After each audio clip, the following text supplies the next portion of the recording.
my God, this feels amazing.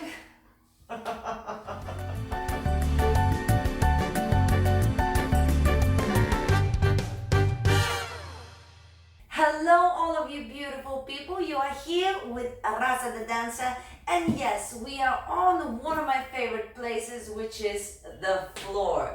As a professional dancer, the floor is my friend. I stretch on the floor, I lay on the floor for no reason. Positions on the floor feel so much better.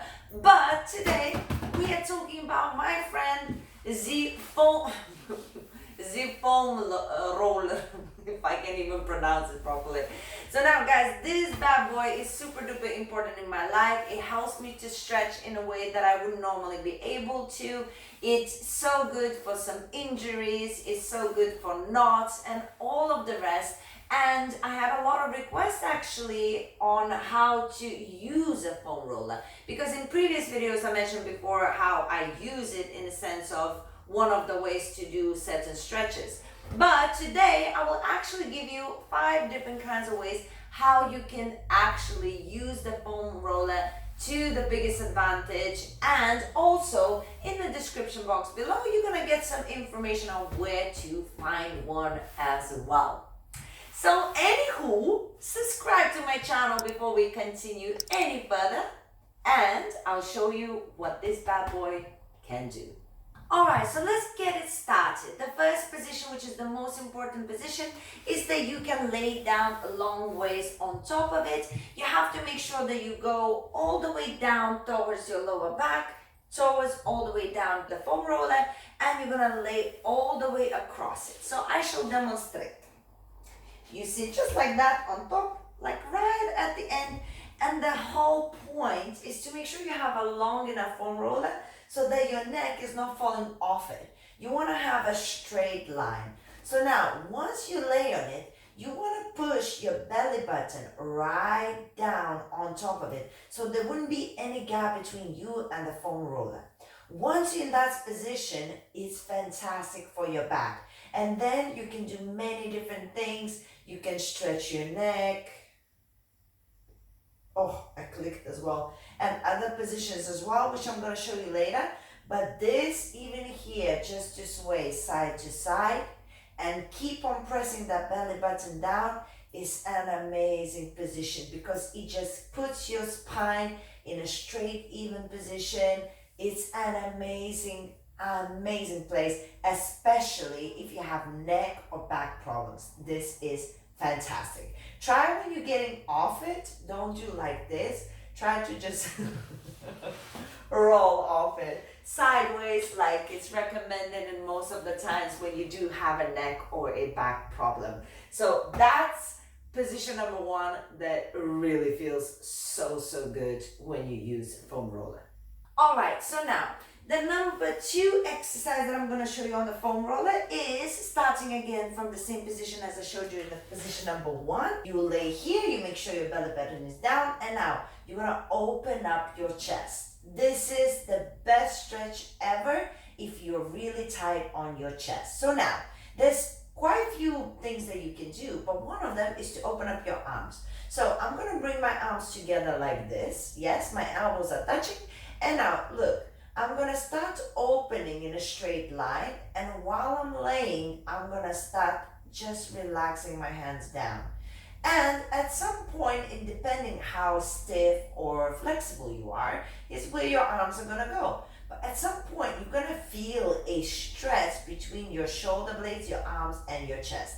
Now, the whole point is to try and make sure that you can lay your arms on top of the floor. And once you're in that position, see if you can push your elbows towards the floor as well. And here we breathe. Breathe in, breathe out. Breathe in, breathe out. You get the point, right? But you will feel an opening here. And to be honest, it's really nice to also, oh, can you hear? I click everywhere, don't be worried. Dancer's body.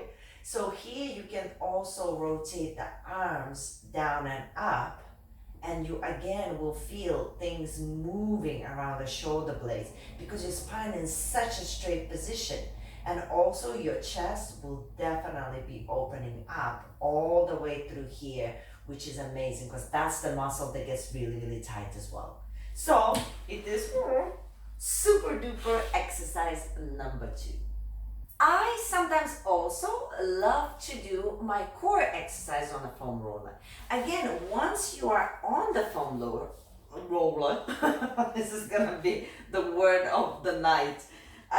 It's actually better to do some core exercises because your spine is in a straight line, and you are so much more focused on engaging your core properly, because here you're slightly off balance.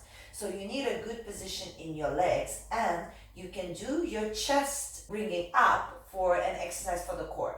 So if you have a look, for example, I can place my hands just on the side. I keep my neck without jerking, just normal as it is, neutral position. And I can start gently raising my chest upwards. 1 and 2 and. If you notice, it's pulses. So what I'm not doing is jerking myself up and down, well, just demonstrating. What I'm doing instead, I'm just raising my shoulder blades and relaxing them, raising and relaxing.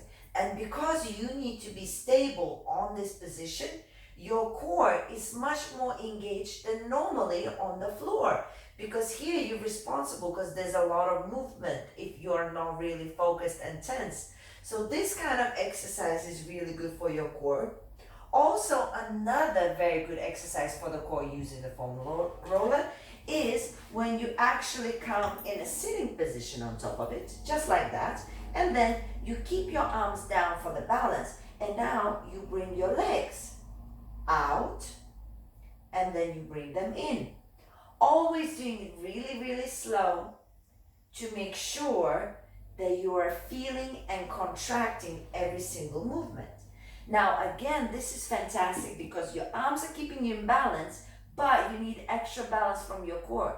If you're not gonna really work your core, that movement right here is gonna throw you off balance. So you, whether want it or not, naturally will be trying to get the right position to do this exercise. And trust me when I say, you're gonna feel everything. So that is my advice number 3, I think. We're on the tip number 3. For the foam roller, it's amazing to use it for the core as well. Okay, so now we're changing slightly the position. So now we are keeping the foam roller the other way, and now the other way to stretch on it is actually laying like this.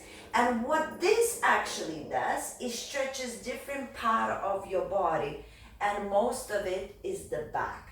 Now the back and the shoulder blades get so tense sometimes. So opening the chest is one way to do it, but then to actually stretch it through the back and the lower back is really beneficial as well. All you need is a little bit more space. I have some stuff around here, so don't worry about it too much.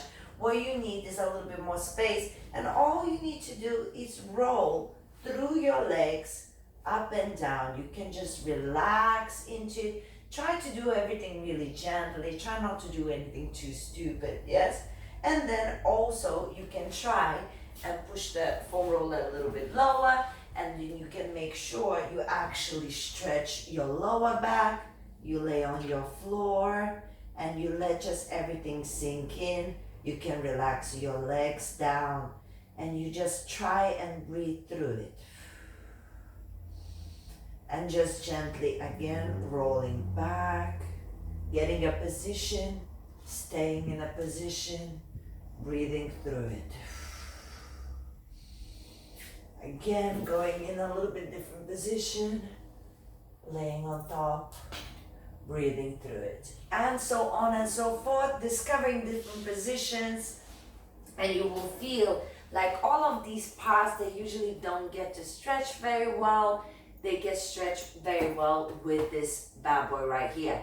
But also, if you do it gently and you do it while breathing, it actually stretches in a really healthy, nice way. Because sometimes when we just stretch like sideways or something, we might overdo it, we might do it too fast. But if we're laying down on top of it and we try to feel every movement, it feels fantastic and is super duper good for you. And finally, the other way I love to use it is by finding knots. Now, as a dancer, I have loads of knots all over my legs and especially underneath my armpits, funny enough, because I do a lot of arm styling and I do some weightlifting with my arms. So all of these muscles right here, they get really knotty and very, very tight and painful. So I'm going to show you a few things that I do. So what I tend to do, I know my bad parts, and that's usually hips. So what I tend to do, I go on one side of my leg and I roll. And when I gently roll, when I find a part that is like painful, I stay there. I breathe through it. It's like finding a knot, and you find it and you breathe through it. And then you gently start rolling it again. You find a knot, you stay there, you try to change position, you breathe through it. It's super duper painful. I'm preparing you now. It's super duper painful. But it's the same as if you would go to deep tissue massage. Do you know what I mean? You do it because you have to. And look, you can change positions and you try to go in between the bones. You try to find the places that I'm going to be turning my back to you, but just because I want to demonstrate, not because I'm rude. So you're changing position, you're trying to find another leg and other positions. You're like, oh my God, this is the spot. You stay there very, very deeply, breathing in, out, and you will feel like those knots are breaking. And you try to find completely different positions as well. Just keep on rolling through different places. And it's the same with the armpit. Like as I say, for me, that is really important as well. So it might be important for you as well. So I lay literally my arm on top of it and I start rolling. And then if I feel nothing, I try to change slightly the position. Opa, something here, stay there. Really, really slow little pulses. And you try and discover the places that needs to be rolled. And the good thing about this, you're really just moving around, and once you find the position where something needs to be looked after, stay in that position, breathe deeply, and it will really loosen up all the knots as well. Some of the places that with your arms you wouldn't normally yourself feel, you would need a professional. Is it a replacement for a professional? Of course not. But this is everyday, day-to-day work besides the professional. So it's something you can use every day to make your life a little bit better. Okay guys, I hope you found this useful. I know a lot of you have been asking me to show you a little bit of how I use my foam roller. And there you have it. Now you have the few tips that I gave you, but also there's so many other ways you can use this. And maybe you would like to tell me some other ways that you use it in the comments. We have the comments. I always read my comments, so I would love to hear from you. Tell me how you feel about foam roller. As I say, it's definitely not a substitute for a real person giving you deep tissue massage. It's just something as an extra to help you out day-to-day life. Make sure when you use it, you're being smart and you're not going crazy on it. You're doing everything slowly, you're breathing through it. Then it's all gonna be okay. If you're just gonna be like bonkers and go like, yeah, foam roller, it's not probably gonna be very healthy. So there you go. All you left to do is now subscribe to my channel. And if you're interested in finding some more videos on how to be more flexible and how to stretch better, there's gonna be some videos for you to check it out. Make sure you do so. Guys, thank you so much for watching. I'll see you in other videos.